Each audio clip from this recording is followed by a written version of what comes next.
you don't want to think your government is willing to just throw you aside. Well, we want to think that people that are in government are different than people. Right. Like they serve a bigger goal than themselves. They're better. They're in government. He's a senator. Look at his tie. Like, we want to pretend. Yeah. Whereas if they were exhibiting the same behavior as CEOs, they'd be arrested. This is one of the things that Elon said about this when he was doing the Doge stuff, that they would find companies or, NGOs or whatever they are, organizations that were filled with all of these transactions that you couldn't account for. He's like, there's no receipts, and it's billions of dollars. He said if you were a public company, you would be delisted, and the executives will all be thrown in prison. Like, this is insane. This is like money's just flying away. And that's like standard practice. Right. You're right. If it was a corporation, they can't do that. They'd go to jail. But if it's the government, it's like, what? I didn't even hear you. It's what totally are you fine. even talking about? I've got to go over here. And then they go over here and I got to deal with climate change. I don't have time for this. And they just got to go over here. We've got to stop Trump. I can't be wasting my time talking. You're so ignorant to the facts. You don't know anything. Yeah. And then you're like left there. Like, what? They're not even going to answer? They're not going to say anything. They just do it? They just pocket the money. And then Elon's a Nazi. And it's like, it's also like a sort of simulation-y. You know, it's sort of like surreal. Like, the odds of him doing that. Yeah, I was going to say, well, him throwing his heart out. Yes. And then not really explaining it. That's also a little bit on him. But the That's odds also of very much on him. doing that at the same time as he's trying to uncover fraud and waste. And then all these people who are just willing to go all in on saying he's a Nazi. Like, maybe he's just socially awkward. Is that possible? Is it possible that he's on stage, like, really emoting? And is it possible that there's video of a bunch of Democrats doing the exact same thing? Is it possible that Kamala Harris, Tim Walz, they've all done that? Elizabeth Warren, they've all done that? Hasn't everybody done that?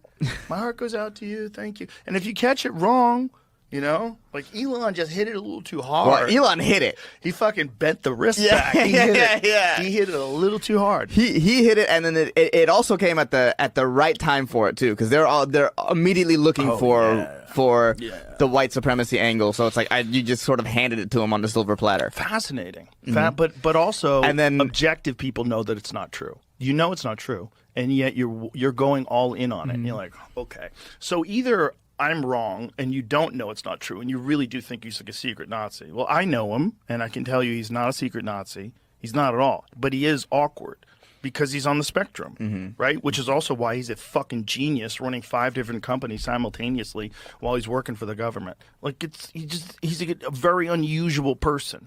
And I think, you know, when someone does something unfortunate like that, you got to like look at his history and go, does he show any signs of Nazism before this? No. He never went to a meeting? No. Never espoused Nazi values? No. But then there's a problem with X, because X has Nazis on it. Well, you know, they also have the Taliban. You know, well, that's the thing about, like, if you truly want to create a free speech platform, does that, you know, what does that entail? And that entails all of that. Entails everything. It entails all of that. Elon doing what he's done has definitely changed the world, right? Without a doubt. I mean, and how much credit does he deserve? Because he did not have to do that. I mean, he had more money than anybody. Why would he put himself out there like that, other than to make a positive change for humanity, essentially? Well, in talking with him both publicly and privately, he was genuinely concerned that we were losing free speech. He was genuinely concerned that it was being hijacked. It was being hijacked under the guise of safety. Like, we have to protect people. We have to protect marginalized people, like marginalized male perverts who want to wear dresses and pretend that they're a girl and go into bed. Literally. Right. You know, and that's dangerous with that, but it's also dangerous with everything else. It's also dangerous, like, if you're a person who's a progressive person who believes in gay rights or, you know, anything, welfare, universal basic, whatever it is, imagine living in a world where there's no free speech, but the Republicans are in control, or like super religious conservative people are in control, or Muslims are in control. Let's imagine Like the Muslim population in this country is expanding all the time. They've got Muslim-run cities now. They have call to prayer in certain cities in this country. Imagine that goes everywhere. They're in control of social media, and they institute Sharia law on social media, and they want to throw gay people off the roof. Yeah. This is where it goes. Like, you got to leave people the fuck alone. You got to let them say whatever they want to say, and if you don't agree with them, don't follow them or make an argument against it. Right. It's really that simple. Yeah. That's what America's supposed to be, and it wasn't that way for 4 fucking years. I know. During the Biden administration, the FBI was involved in Twitter. The government intelligence agencies were involved in Twitter. They were telling people to take down true information, and they were getting them to do it, and they were doing it. How crazy is that? Crazy. Yeah. People should be up in arms that took place. Like the Hunter Biden laptop thing, you should be freaking out. How'd they get 51 former intelligence agencies to sign off on something they knew was a lie? Yeah. That's crazy. Yeah. They just did it right in front of our face. And no repercussions. Nothing. It's Nothing. How does that happen? But then also, how is there no repercussions? Well, what's really hilarious now is they're all getting grilled by even like liberal media is grilling these politicians like, did you know Biden was out of his mind? Right. Like, how did you know? Yeah. Like Elizabeth Warren was like, he was sharp as a tack. Oh. He was getting up for meetings. Never like, seen him better.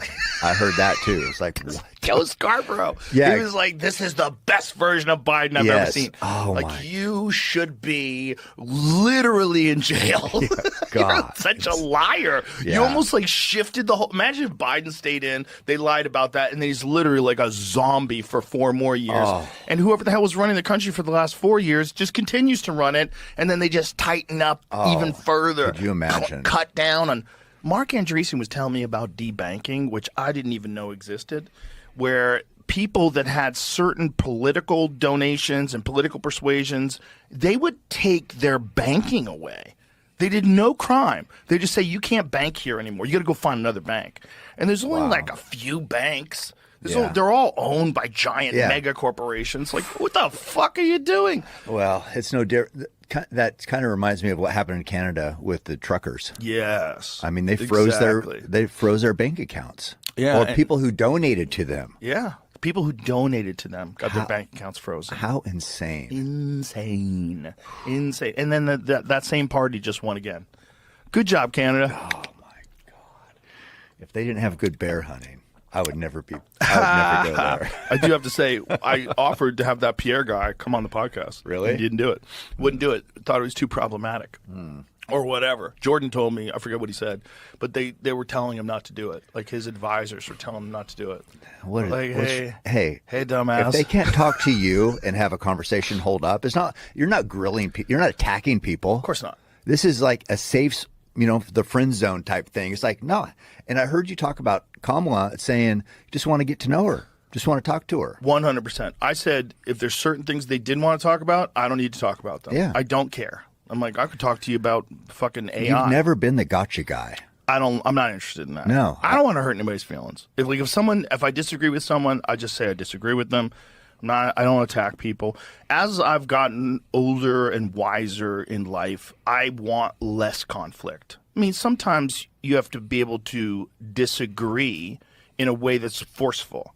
But I'm never insulting or attack people. Right. And especially this Pierre Polivet guy, because I don't know how to say his name. How do you say it? No idea. It's a weird way of saying it. Polivet. I would just ask him questions like, what's wrong? What's wrong with Canada? Like, how did this happen? Why did it go this way? What can be done to reverse some of these things that have been put into place? Like, how did you feel about this? What would you have done differently? Yeah. Real simple stuff. Yeah. Real simple. I don't know anything about Canada's politics. Right. It'd be interesting. Yeah. I'd love to hear it. It would have been fun. Yeah. But people are just, and this is also why the attacking of people on social media is effective.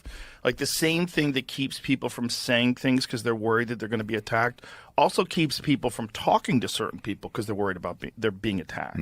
We talked about it before, but there was 2 major forks in the road. The big one was Trump didn't get shot. Yep. The other big one was you buy Twitter. Yeah. And if those 2 things don't happen, the whole world looks different. Yes. Yeah. We don't want to be on that timeline. No, we don't want to have only one side represented, because guess what? They will hijack that side, whatever it is.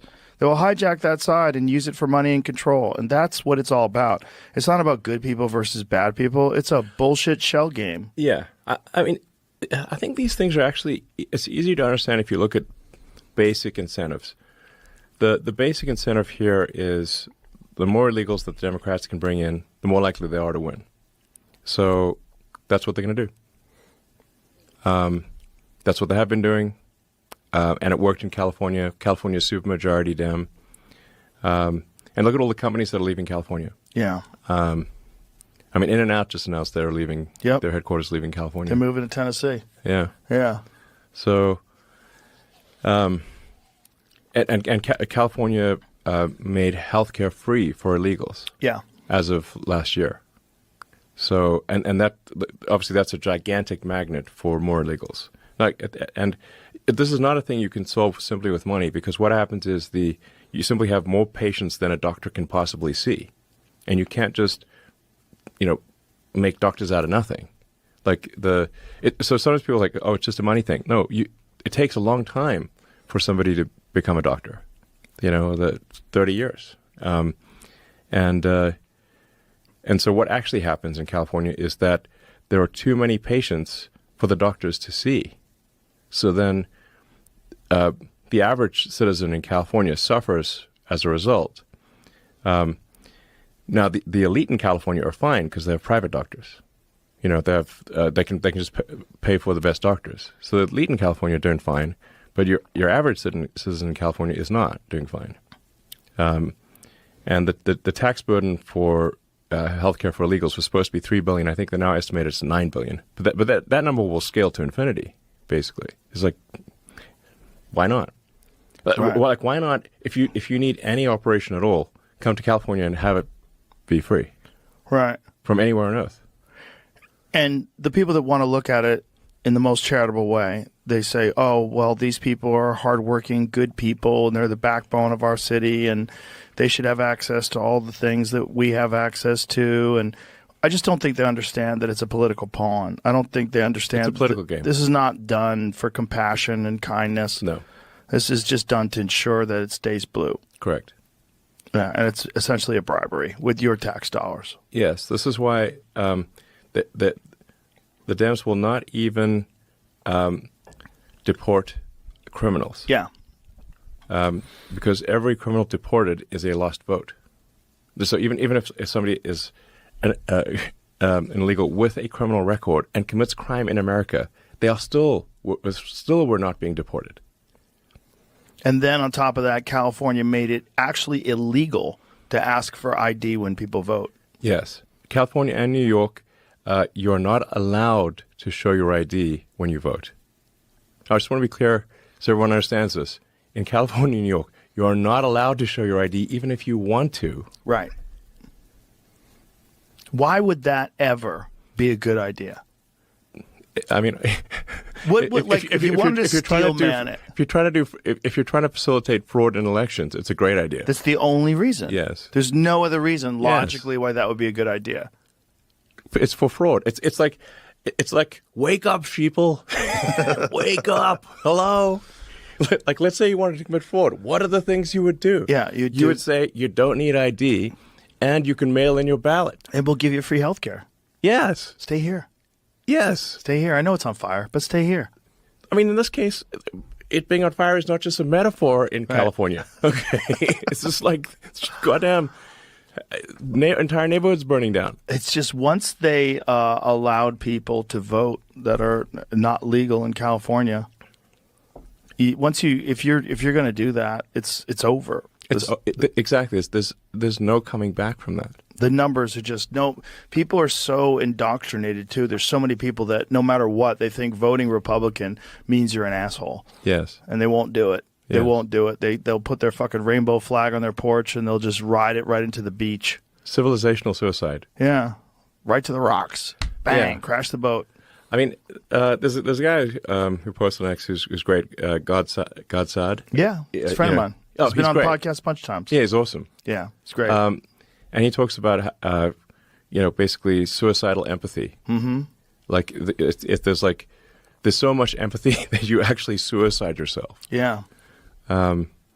So that we've got civilizational suicidal empathy going on. And it's like, I believe in empathy. Like, I think you should care about other people, but you need to have empathy for civilization as a whole and not commit to a civilizational suicide. Also, don't let someone use your empathy against you so they can completely control your state and then do an insanely bad job of managing it and never get removed. The fundamental weakness of Western civilization is empathy.